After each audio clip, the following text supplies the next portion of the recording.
What's up, it's Marco, Sage of Soccer, and today I'll be talking about the US U20 team's 2-0 win over Slovakia. And this is a game that's very similar to a lot of the other games we've had so far. We were able to dominate the ball very well. We had most of the possession. We were making a lot of chances. I don't think Slovakia were really ever in this game. We were defending very well even when we didn't have the ball. I think Brandon Craig, Josh Wynder, they had a couple of really solid moments. The midfield especially too, like doing a good job shutting down some other attacks. And Slonina stepped up when needed. Didn't have to do anything big, but just a solid performance and just really limited Slovakia to not having any real chances. But just like in our other games, the finishing really wasn't there. This is a game where if we looked at the XG, I bet we were in probably around 4 or 5, and we only had 2 goals. Last one came right at the end. But it was such a dominant performance. I was like, oh, we did just basically seal the point. Like we only had a 1 goal lead in the 90th minute. So, you know, it was a very good performance, but the finishing has been poor. And at this point, I don't see the finishing getting any better. We are playing in a 3-4-3 again today, and you have to wonder if switching to a more offensive formation would be better. We do have some new arrivals coming in soon with Rokas Puskas coming in fresh off of winning the Croatian Cup, and Kevin Parody should be available for the next game, though he might not be fully fit depending on if he plays with Wolfsburg this weekend. So we'll have to see about that. But for this game, I think something that really shined through with our players was just the elite qualities that some of them have and that they were showing off. And I think when I look at a lot of these guys, I'm starting to let myself get excited about them and let myself think about, man, how good these guys could be as senior players in the very near future. The first one has to be Cade Cowell, who had a really nice goal today. He dribbled through 2 or 3 players on Slovakia and he picked up the ball at like the halfway mark and dribbled through the whole team. Like it was a really nice goal. And throughout the entire game, his dribbling and the threat that he posed was just creating such a threat to that Slovakia team. He was basically getting shots off on will. Like his dribbling, the speed that he has, the power that he has when he's playing, like it was such a huge asset. And this isn't just somebody he's been doing at youth level. He's playing with senior minutes with San Jose. Like there's a lot of reason to be excited about Cade Cowell, and he's really starting to show that potential. But again, he still has things to improve on. He was probably the main culprit in the bad finishing. He had one where he just flat out missed kicked the ball that should have been an easy goal, and he probably should have had a hat trick today. Even the goal that he did score took a deflection, but the dribbling that he showed was really just an elite quality. And if he can start to show some like real consistency, like honestly, the sky's the limit with him because like this is a good level of competition we're playing against. Like maybe not Fiji, but with Ecuador, Slovakia, like I feel like those guys that we're playing against are going to become pro players. And he's showing that he can do it at this level. Like I'm getting excited about Cade Cowell. If he can get that finishing down, which again, that is a pretty big if. Like he could be a special player, and even if he doesn't, he's still a dangerous super sub to bring on. Then another guy who I was really impressed with was Brandon Craig, and the passing that he has is just such an asset to this team. Like he is creating a ton of chances just from sitting back deep and picking out a really strong pass, and that is just such a huge asset for a guy to have.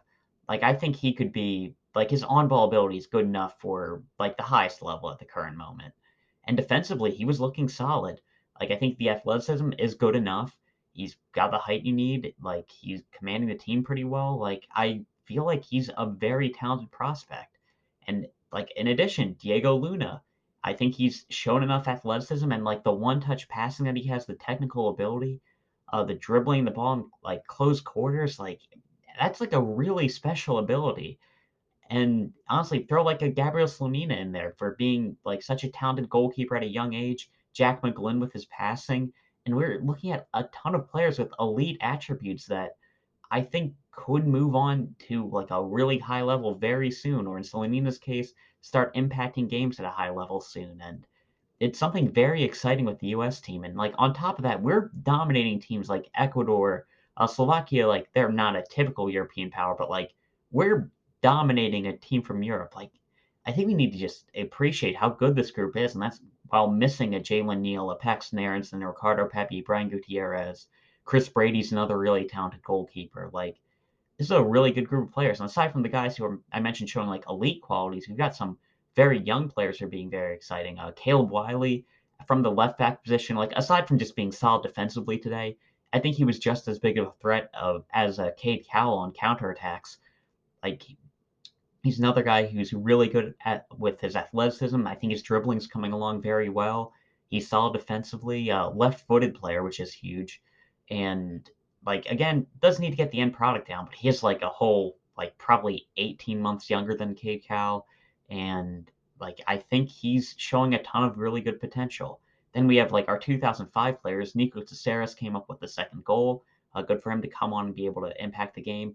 Obed Vargas was showing a lot of good qualities. I think he was progressing the ball forward very well in the first half. I'm honestly not sure who I'd drop to the bench between him and Edelman. If you want to have McGlynn come back into the team, maybe you put Rokas Puskas in the squad as well. Like it's kind of splitting hairs. I think Vargas is the more talented player, but Edelman much older, the captain of the team as well. So that's a tough decision for Vargas to make, but I don't think it's a decision with a wrong answer. I think like either one is good. And Josh Wynder had a very solid performance. He had one very good tackle where he showed off his athleticism and good defensive awareness there. His on-ball ability is pretty good. I think he's going to continue to progress as he keeps playing and moves on to a higher level. It's good for him to be getting pro minutes right now, but I think he could move on to a higher level. I think Benfica's the team he's been linked with a lot recently. Move on to there pretty soon. Like there's a lot of reasons to be excited about him. And just throughout the team, like I think Owen Wolff was having a very good game. I'm pretty sure I called him Josh in the last video I made. There are too many Wolves. He had a couple of good moments with some incisive passes. I think it's dropped to the bench once Paradis comes in, and Quinn Sullivan had the assist for the goal, so maybe you'd want him in the squad.